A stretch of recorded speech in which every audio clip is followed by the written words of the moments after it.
Hello, this is Sarah Soiledplant and welcome back to my channel.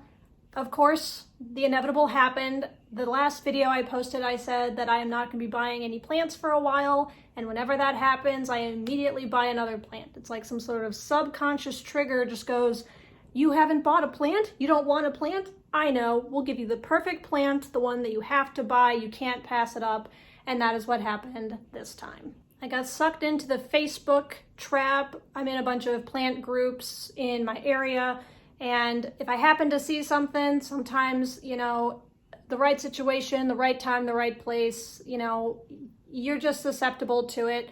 And I ended up buying one of my plants that I believe was on one of my wish lists back in the day, and I'm excited to show you guys. So what I got, I ended up buying this wonderful El Choco Red. It's a philodendron. I am already in love with it. This got shipped to me and it's been in my house for about a week. I've had it in quarantine, which you should do for any plants you are bringing into the house. And so far, so good. This actually did have another leaf that I ended up losing. It's not unheard of that you lose the oldest leaf, which is what happened in my case. The leaves themselves got a little bit of damage from transit, but nothing too bad. These are the two leaves that were there, and this leaf in the center here is the newest leaf, and it is unsheathing as it was being shipped. So it's got a little bit of damage. This little mark over here is from being in the package, but it's starting to harden off, and it was very much like a still furled leaf when I got it less than a week ago, and it's fluffing up really nicely. The El Choco is a plant that I feel like people tend to like. There's not a lot to dislike about it. It's a vining plant, and it is got that lovely heart shape, velvety leaf, kind of like a gloriosum style. One of the things that set this plant apart as far as, leaves go is they have a kind of subtle pinky purple back. I will say for this new one, it's much better than some of these older ones. You can see it on camera, but I feel like in person it's a lot more subtle. And I don't know if that's just because the plant I got happened to not have like too much light or something like that. I'll have to experiment with that and kind of see how it goes. But you can see it's got a very varicosum-esque quality to it, where it is nice and sort of warm toned, and it's up against those beautiful, stark green veins. Much like the front, it's got that like really fluorescent, neon green color, which is really nice to contrast against a sort of darker green velvet. Love it to death. I have it in a little plastic cup right now. I'm going to pot it up when it hits the 2-week mark, after I've had it in my possession for 2 weeks. It's the rare 2 cat appearance video. So when I bought this plant, it came in a nice box, and the mossy kind of mix of moss and soil that it was in was actually wrapped in a, little plastic bag, which was fine. After like a day, just to make sure that it was okay, I unwrapped it and then put it in here. But as I did that, I made a little discovery, and I found corms in the little soil moss mixture. So for those unaware, corms are basically a kind of bulb that is how alocasias reproduce. And I happened to find a couple of corms in the soil mix of the plant that this person sent me, this person from Facebook. So I messaged her and I said, hey, I found some corms. Do you happen to know what these are? Thinking this can't be from the philodendron. Philodendrons don't reproduce like that. And she messaged me back and she's like, that's where they went. I was wondering where my corms went. She told me that they were a little freebie unintentionally. And she told me that these particular corms that she was missing that ended up in my soil mix were variegated Maharani, which I had to look up because I had no idea that Maharani even came variegated. And she told me that there was a chance that some of the bulbs could turn out to be variegated Maharani, which of course is super cool. I don't even have regular Maharani, so I would be happy with that. But it was a little freebie that she was like, you know what, keep them, like, that's my bad, have fun, hopefully they turn out variegated for you. And of course, upon hearing this, I was like, oh, so these could potentially like be good, have value, and if I kill these corms, I will no longer have this plant So I looked up some YouTube videos, you know, doing my research, and I stumbled upon one particular video, which I will link down below. He said it was very reliable and it works for him all the time. And so I decided to try that method, and I made a little propagation box just for corms. Now, I'm not going to go into this method on YouTube until it's kind of proven out. I will definitely talk about this if it does work out, but I just wanted to kind of give you a little intro to this. I have some silver dragon, I have some dragon scale, and I have some maharani, and they are just in my little propagation box in here, just, you know, chilling, trying to stay nice and humid. I will close that back up. And basically, we will see how it goes. I didn't do a lot of work to get to these dragon scale or silver dragons. I just kind of ruffled up the top of the soil looking for them. I could tell with at least the silver dragon, it was producing corms really, really quickly. There was a ton of them for the little pot, which I think I might have to actually up pot that at some point. It's getting kind of crowded in the pot. So I will have to see how that turns out, but it was definitely shooting a bunch of corms, so those are in here. And that's kind of what prompted me to do the box as opposed to like in moss, because moss, for me, how I do it anyway, it's really easy to do it like for one corm or like 2 corms. But if you have, you know, more than like 5, 10, something like that, something like this would probably be better because it kind of does it all at the same time and it's more reliable. It's not as likely to dry out, which is my problem. Because at least in the case of the El Chaco Red, I did actually buy a node that was El Chaco for like $50, like a handful of months ago.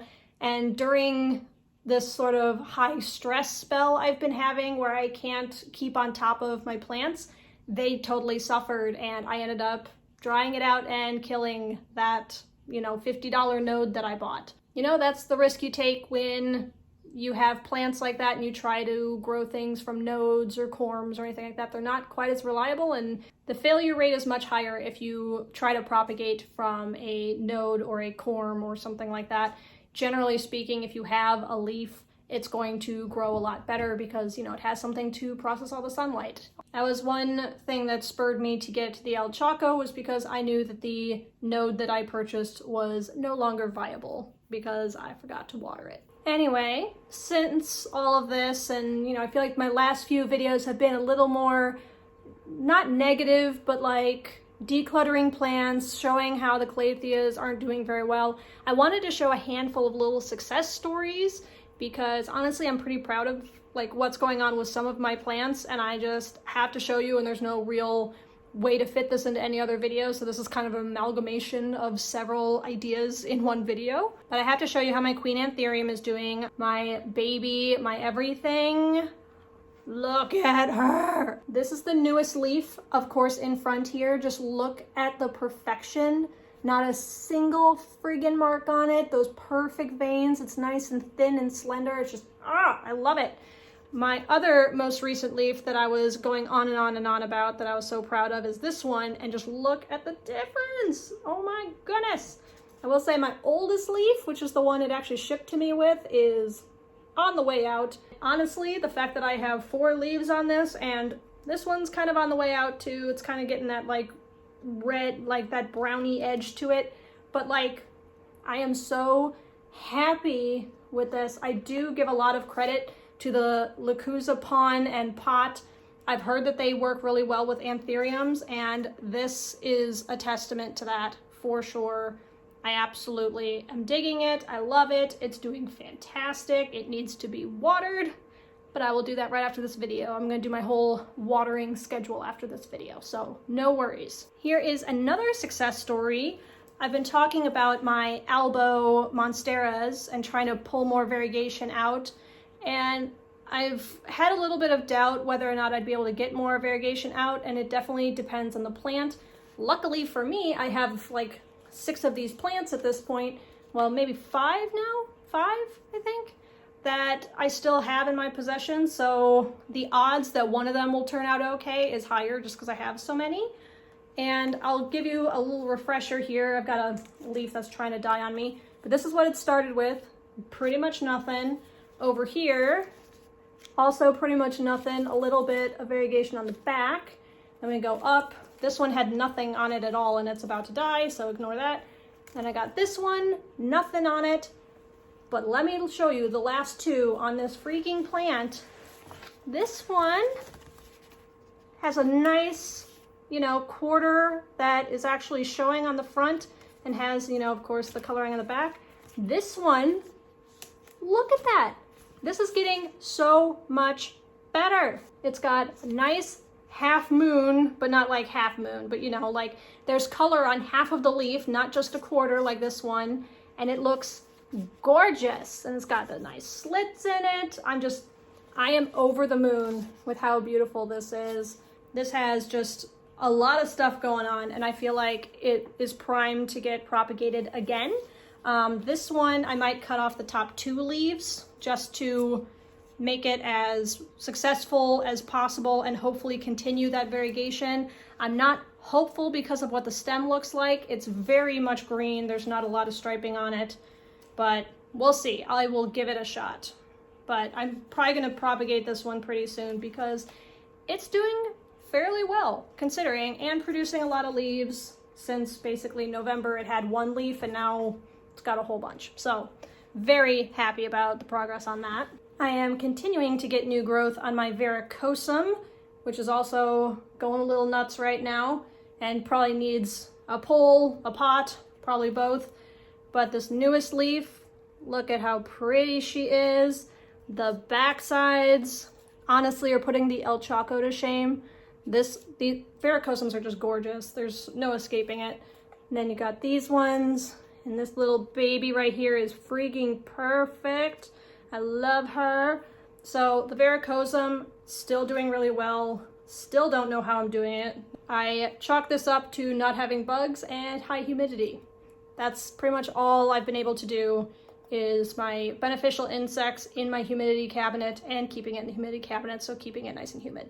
I think that's all I'm really doing. So, oh, that's the secret formula, I guess. And then one I haven't shown or talked about much on my channel, which has been kind of a sleeper hit at my house, is my ZZ Raven. I bought this from Costco maybe a year ago. And I want to point out all the beautiful growth I'm getting. My other ZZ plant gets a lot less light than this one, so it's not really producing much of anything. But I've got another one here. I've got one, ooh, there's one down here. Gotta show you. There's one right here, and you can see another one right here. So, oh gosh, there's even another one. I found another one. It's right here. I don't know if you can even see it, but it's right there. It is shooting off new growth. It's just so happy. I must have it in just like the perfect place. And I try to keep on top of watering, but you know, it's a ZZ plant, so this one's forgotten a lot. But it is just producing so much, and it's so pretty and so low maintenance. And I love the fact that it's dark. It's a nice contrast to other plants in my collection. But yes, definitely a sort of sleeper hit in my houseplant collection. I'd also like to do a highlight on this cream splash. This is one that I actually tried to sell several months ago, and I ended up not being able to sell it. I probably priced it too high. And it was a very low variegation example of a cream splash. And I have put it in my south-facing window just to give it a fighting chance. First of all, the roots are insane. I'm going to be potting this up soon. But look, so it started with this one, and then it popped out that one. Pretty much no variegation, no even little like line in the center. And then look what happened. Next, we got this bad boy right here. It even has like that orangey kind of cream color in the center, which was probably sun stress, but it's there nonetheless. The next leaf has all same thing, basically like green ears, and that's it. And there's another new leaf coming along the way. On the other side, that one was doing a little bit better color-wise. You know, it was like that. And then we got this little baby, which is very lovely. And then we got that.